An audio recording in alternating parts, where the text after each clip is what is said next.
Good morning dear students. कैसे हैं आप लोग? सब ठीक तरीके से?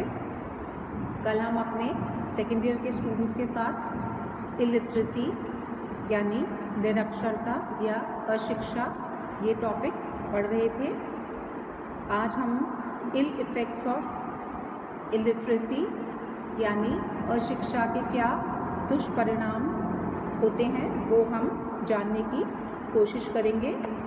ये चीज़ हम पहले ही देख चुके हैं कि किस तरीके से सामाजिक समस्याएं आपस में एक दूसरे से जुड़ी हुई हैं और किस तरीके से पॉवर्टी, इलिटरेसी, अनएम्प्लॉयमेंट, क्राइम ये सब एक की वजह से दूसरा बढ़ता भी जाता है। तो क्या इसके दुष्परिणाम होते हैं वो हम आज बात करने जा रहे हैं। सबसे पहले हम कह सकते हैं कि ये व्यक्ति के विकास में बाधक है, क्योंकि शिक्षित व्यक्ति अपने व्यक्तित्व का ठीक से विकास कर सकता है, मगर यदि व्यक्ति के पास शिक्षा नहीं है, शिक्षा के अभाव में वो अपना विकास अच्छी तरीके से उसका विकास हम बोलेंगे नहीं होता। जैसे हमारे बच्चे कॉलेज में पढ़ने आते हैं, मैं अक्सर उनको ये बात बोलती हूँ कि आप लोग रेगुलर स्टूडेंट्स हैं, तो रेगुलर स्टूडेंट्स जो हैं वो कॉलेज आते हैं, उससे उनका व्यक्तित्व का विकास होता है। यदि वो घर बैठ के ही पढ़ेंगे तो अलग तरह से उनके व्यक्तित्व का विकास होगा। तो हम इसलिए बोल सकते हैं कि दुष्परिणाम क्या हो गया कि व्यक्ति के व्यक्तित्व का विकास ठीक ढंग से नहीं हो पाता है। अब आर्थिक विकास में बाधक, शिक्षा के अभाव में व्यक्ति और राष्ट्र का आर्थिक विकास भी नहीं होगा, क्योंकि जब व्यक्ति का स्वयं का विकास नहीं होगा तो वो आर्थिक विकास जो हमारे समाज का है, देश का है, उसमें वो क्या सहयोग कर पाएगा। तो इसलिए पहले आप अपना स्वयं का विकास करें, उसके बाद ही वो दूसरों का या अपने देश की राष्ट्रीय आय में सहयोग के विकास में सहयोग देगा। फिर अंतर्राष्ट्रीय संबंधों में बाधक, हम कह सकते हैं आज का जो युग है वो विज्ञान का युग है, आधुनिक युग है, तो राजनीतिक कारणों से बहुत सारे देश जो हैं वो एक दूसरे के नज़दीक भी आते हैं और एक दूसरे पर निर्भर भी होते हैं।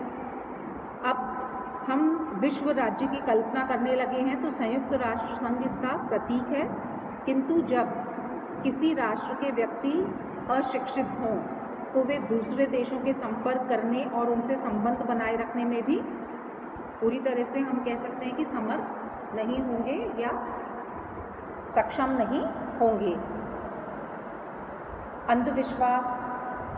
अंधविश्वास बच्चों, ये अज्ञानता का एक नतीजा है या अशिक्षा।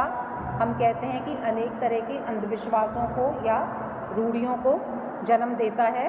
चिकित्सा की वैज्ञानिक विधि का प्रयोग न कर लोग तंत्र मंत्र, तांत्रिक, झाड़ा लगाना, देवी देवता, भूत प्रेत, इन चीज़ों के चक्कर काटते हैं। कोई भी बीमार हो जाएगा तो उसको सबसे पहले डॉक्टर के नहीं लेके जाके बल्कि दूसरी चीज़ों से उसका इलाज करने की जो पॉसिबिलिटी है उसको तलाशते हैं। तो हम देखेंगे कि एक शिक्षित व्यक्ति और एक अशिक्षित व्यक्ति, उसके नज़रिए में कितना ज़्यादा फ़र्क है कि वो किस तरीके से बीमार पड़ने में या कोई भी आप कह सकते हैं क्राइसिस मैनेज करने में किस तरीके से दिक्कत आती है। उसके बाद सामाजिक विघटन एवं सामाजिक समस्याओं का जन्म। सामाजिक विघटन मतलब अशिक्षा ने भारत में सामाजिक समस्याओं को भी जन्म दिया है। कौन सी समस्याएं? बाल विवाह हो सकता है, जाति प्रथा है, धार्मिक कट्टरता, अपराध, भाषावाद, धर्मनिरपेक्षता, सांप्रदायिकता, ये सारे चीज़ें जो हैं काफ़ी सीमा तक अशिक्षा इनके लिए उत्तरदायी है या जिम्मेदार है। और अंत में हम कह सकते हैं कि हमारे देश में आज़ादी के बाद प्रजातंत्रीय शासन प्रणाली को स्वीकार किया गया है। जहाँ अशिक्षा का साम्राज्य हो वहाँ पर लोग अपने अधिकारों और कर्तव्यों से भली भांति परिचित नहीं होते। ऐसी स्थिति में कुछ गिने चुने लोग ही सत्ता में बने रहते हैं और आम जनता जो हमारी प्रजातांत्रिक व्यवस्था है उससे लाभान्वित नहीं हो पाते। तो ये हमने किस चीज़ की बात करी डियर स्टूडेंट्स? अशिक्षा के क्या दुष्परिणाम हो सकते हैं। अब इसको दूर कैसे करा जाए वो भी बहुत ज़रूरी है। तो उसके लिए कुछ एक प्रयत्न हम कर सकते हैं शिक्षा को दूर करने के लिए कि नीड टू रिमूव इलिटरेसी। शिक्षा को हम प्रोत्साहन दें। शिक्षा प्राप्त करने के पश्चात व्यक्ति के आत्मसम्मान में वृद्धि होगी। वो मानेगा कि हाँ मैं बहुत एक ज्ञाता हूँ, मेरे में ज्ञान है। शिक्षा व्यक्ति के ज्ञान में वृद्धि करता है और ज्ञान अपने आप में ही एक बहुत बड़ी शक्ति है, बहुत बड़ा टूल है। जो भी इंसान विद्वान होगा, ज्ञानी होगा, वो अपने आप में ही उसके अंदर एक बहुत बड़ा ठहराव होगा। गरीबी, बेकारी, आर्थिक समस्याओं से मुक्ति पाने के लिए अशिक्षा को दूर करना बहुत ज़रूरी है। फिर सभ्यता और संस्कृति के विकास के लिए भी अशिक्षा को दूर करना आवश्यक है।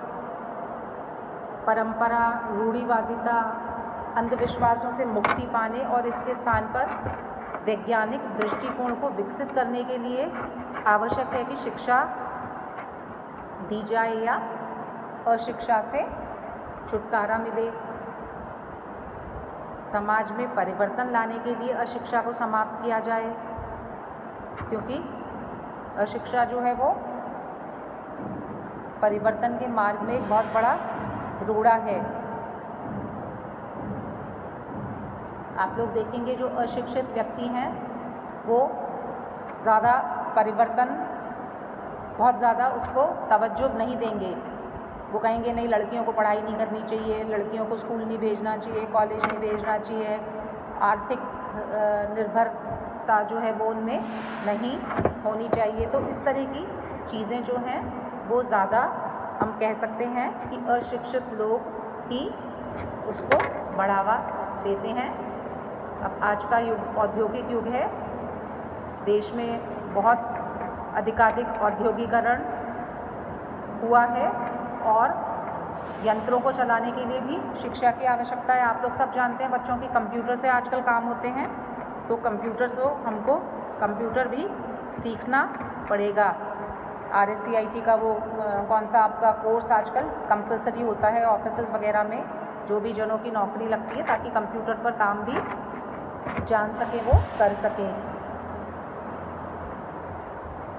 फिर प्रजातंत्र की सफलता भी तभी संभव है जब लोग अपने अधिकारों से और अपनी ड्यूटीज़ से परिचित हों, उनको संविधान के बारे में भी कुछ पता हो और अपने राइट्स एंड ड्यूटीज़, ये दो चीज़ें होती हैं, आपके क्या अधिकार हैं और आपके क्या कर्तव्य हैं। अक्सर इंसानों को अधिकारों के बारे में तो बहुत पता होता है कि नहीं ये तो हमारा राइट है, मगर उसके साथ साथ हमारी क्या ड्यूटीज़ हैं, क्या हमारे कर्तव्य हैं, उनसे हम लोग बहुत बार अनभिज्ञ रहते हैं।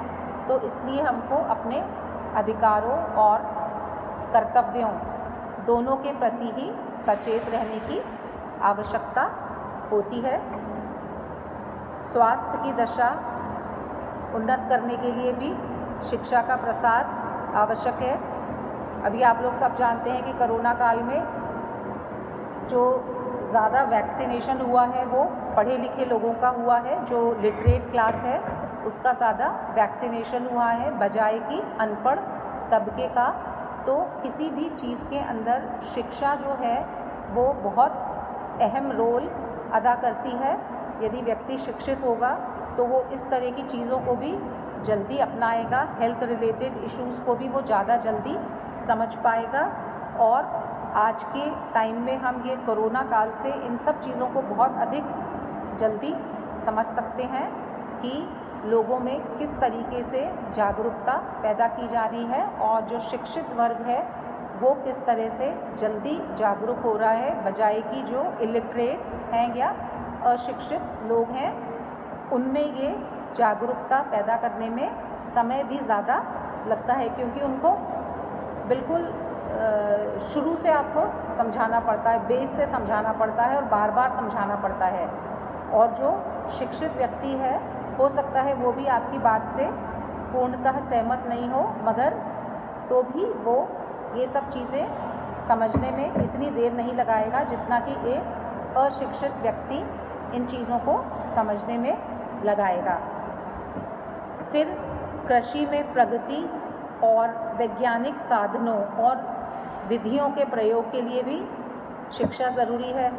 कोई भी नया डेवलपमेंट होता है कृषि में तो हम देखते हैं कि जो पढ़ा लिखा किसान है वो जल्दी उसके अंदर नई विधियों को अपनाने के लिए उसके अंदर ढल जाता है, और एक जो ट्रेडिशनल तरीके से खेती करता आया किसान है वो अपने पुराने साधनों से ही अभी भी हल जोत के और खेती कर रहा है। तो ज़्यादा यील्ड भी होगी, ज़्यादा फसल भी होगी यदि हम नए तरीक़ों को अपनाएंगे और ज़्यादा साइंटिफिक तरीके से खेती करेंगे। तो उसके लिए हमको सबसे पहले क्या करना पड़ेगा? We have to be literate, हमको थोड़ा पढ़ा हुआ होना पड़ेगा। उसके बाद अंत में हम कह सकते हैं कि कुटीर व्यवसायों की प्रगति के लिए भी शिक्षा बहुत ज़रूरी है। हम कोई भी छोटा उद्योग धंधा डालेंगे, कोई भी कुटीर उद्योग डालेंगे तो उसके लिए हमको थोड़ी बहुत पढ़ाई करी हुई होगी तो हमारे लिए ये बेनिफिशियल होगा, बजाय इसके कि हम बिल्कुल ही अनपढ़ रहें। धन्यवाद।